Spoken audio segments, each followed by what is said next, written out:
minute. Who are you? Imagine sitting there 60 years later, regretting something that you didn't do. Like, can you fathom that?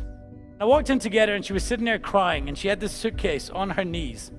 And I said, Mamie, what's wrong?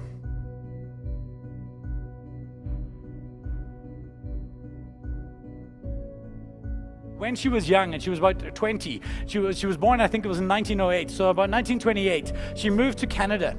And she moved to the Toronto area, and she met a man there by the name of Leslie John Moore, and she fell in love with him.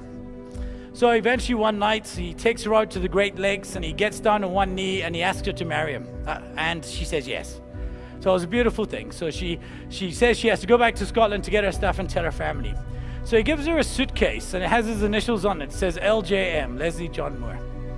And she takes this suitcase, and she gets on a boat, and she goes back to Scotland. And she tells her mom and her dad that she is engaged to be married, and they're all very, very happy. And then they turn around and they say to her, hey, but this guy, is he a Catholic? And he says, no, he's a Protestant. And at that time, that was a big deal in Scotland. So Mamie was never allowed to speak to that man again, ever.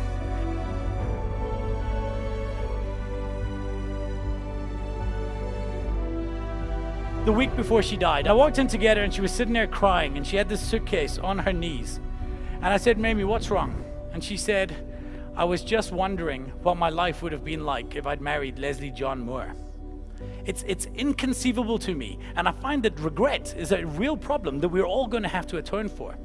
And I find that every single time you say, no, you're right, and you don't do something, what you do is you're writing out a check made to regret. And that check you're writing for regret, you will have to pay one day.